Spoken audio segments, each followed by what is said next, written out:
এই প্রতিষ্ঠাতা দেশে দূর দূরান্ত থেকে আপনারা যে শাসকের আত্মচক্ষু উপেক্ষা করে শহীদ মিনার ময়দানে এসেছেন, তার জন্য সকলকে জানাই সংগ্রামী অভিনন্দন। সারা পশ্চিমবঙ্গের মাদ্রাসা শিক্ষার যে অবস্থা, সেটার দিকে আমাদের দেখা দরকার।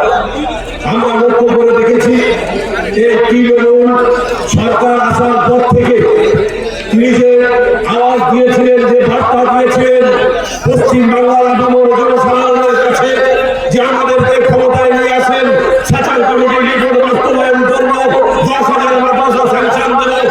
কিন্তু এই তৃণমূল গভর্নমেন্ট, চোরের গভর্নমেন্ট, মাদ্রাসাগুলোকে চুরি করে তৃণমূল খেয়ে নিয়েছে।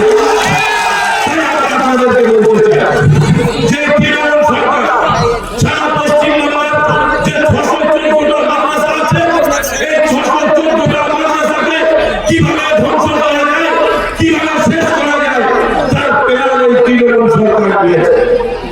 আমরা দেখেছি সিনিয়র মাদ্রাসাগুলোতে সেখানে শিক্ষক নিয়োগ হচ্ছে না, হাই মাদ্রাসাগুলোতে শিক্ষক নিয়োগ হচ্ছে না।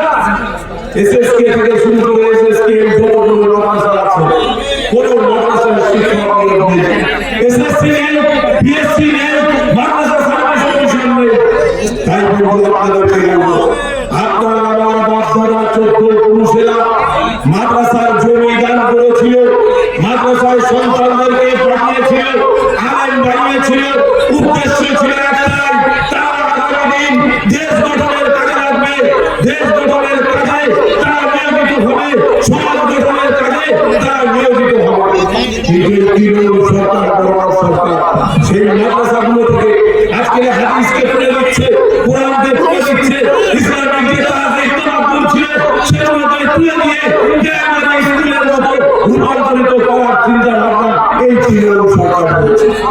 এবং আপনাদেরকে জেনে রাখতে হবে, এই তৃণমূল সরকারের আমলে এই পশ্চিমবঙ্গের মুখে এক শ্রেণীর মাদ্রাসার টিচার তারা রাজপথে আন্দোলন করছে। কি জন্য আন্দোলন করছে? তারা আন্দোলন করছে মাদ্রাসার ছাত্রদেরকে মিড ডে মিলের ব্যবস্থা করতে হবে, মাদ্রাসার শিক্ষক নিয়োগ করতে হবে, এই কারণে তারা আন্দোলন করছে। কিন্তু এই তৃণমূল এত বড় বড়, এত বড় নিচ মডেল, বাংলার আপনার আমার মানুষকে, আপনার আমার সমাজের ভাইদেরকে, বোনদেরকে দুধের গায়ে খাবে। তাই তিনি এদের সন্তানদেরকে দুবেলা দুপুর খাওয়ার জন্য ন্যূনতম মিড ডে মিলের ব্যবস্থা এই তৃণমূল সরকার করতে পারে না। কিন্তু পাশাপাশি প্রাইমারি স্কুলগুলোর ছাত্রদের জন্য মিড ডে মিলের ব্যবস্থা হয়, কিন্তু সেই স্কুলের আশপাশে যে সমস্ত কুত্তাগুলো ঘোরে, যে সমস্ত কুকুরগুলো থাকে, তাদের বাচ্চার খাবারের ব্যবস্থা এই তৃণমূল সরকার করে। তাই বলবো আপনাদেরকে, বলবো আপনাকে আমাকে কুত্তার বাচ্চার থেকে খারাপ যদি কেউ ভেবে থাকে, তার নাম হলো এই বিচারিকার মমতা ব্যানার্জি। তাই আপনাকে সজাগ হতে হবে। এই ভারত স্বাধীন করার জন্য আপনার আমার পূর্বপুরুষ, আপনার আমার বংশধররা যেমন নিজেদের জীবনকে উৎসর্গ করেছেন, ঠিক তেমনি ভাবে মাদ্রাসা বানাতে, মসজিদ বানাতে, কবরস্থান বানাতে অনেক সম্পত্তি দান করেছেন। আজকের দিনে এই ভারতবাদ, বিচারিকা, নির্বাচন, বর্ণ, মুখ্যমন্ত্রী পশ্চিম বাংলার হিন্দু মুসলমানের মধ্যে দাঙ্গা লাগানোর চক্রান্ত করছে। তাই সকলকে বলবো, সরকারের সাথে আপনারা মিডিয়া সেকুলার ফ্রন্টের হাতকে শক্ত করুন, মজবুত করুন। আগামী দিন মাদ্রাসা ফিরে পাবেন, মসজিদ ফিরে পাবেন, সেন্টার ফিরে পাবেন, কবরস্থান ফিরে পাবেন।